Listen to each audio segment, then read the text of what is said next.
The recent imposition of sweeping tariffs by the United States will deliver a heavy blow to Singapore's economy, Prime Minister Lawrence Wong told Parliament on 8 April in a ministerial statement. The tariffs, announced by US President Donald Trump on 2 April, include a 10% duty on Singapore's exports, taking effect from 9 April. These tariffs will hurt the Singapore economy, businesses and workers, said PM Wong, who also serves as finance minister.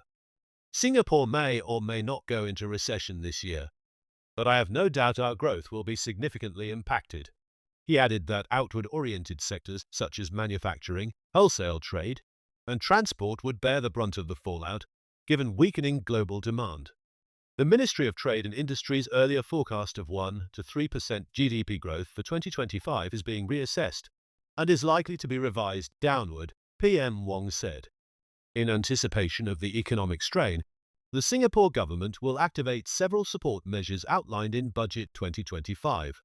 These include short-term relief schemes such as CDC and SG60 vouchers, USAVE rebates, and enhanced Comcare assistance for vulnerable groups. The government is also forming a new task force led by Deputy Prime Minister Gan Kim Ying to help businesses and workers adapt to the changing economic landscape. This task force will involve economic agencies and partners, including the Singapore Business Federation, National Trades Union Congress, and the Singapore National Employers Federation. Workers who are laid off will receive support under the SkillsFuture Job Seeker Support Scheme, to be rolled out later in April. Businesses will benefit from corporate income tax rebates and initiatives aimed at boosting productivity and helping them access new markets.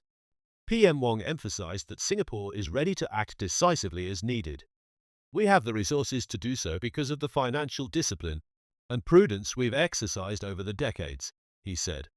He also warned that the global economic environment is entering a more protectionist and volatile phase, driven by strategic considerations over economic efficiency.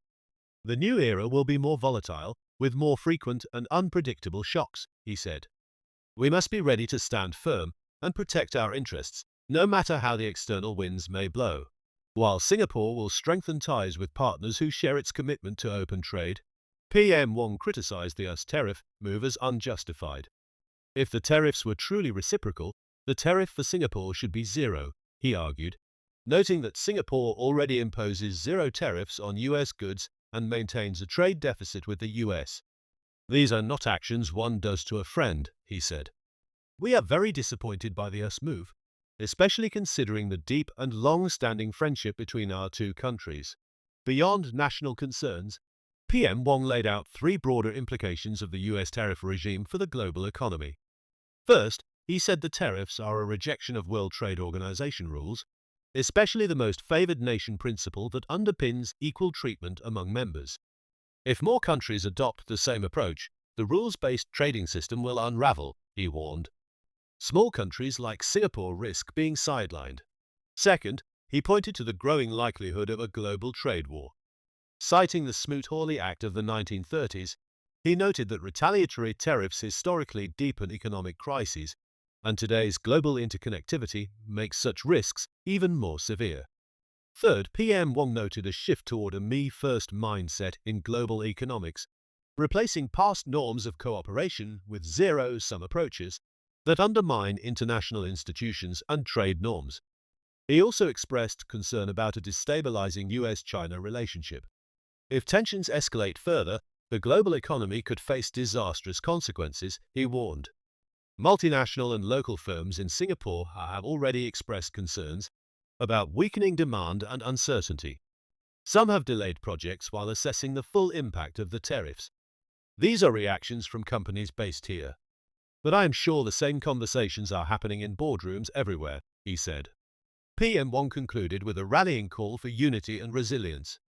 The government will do everything we can to steer Singapore through the choppy waters and make sure no one is left behind, he said.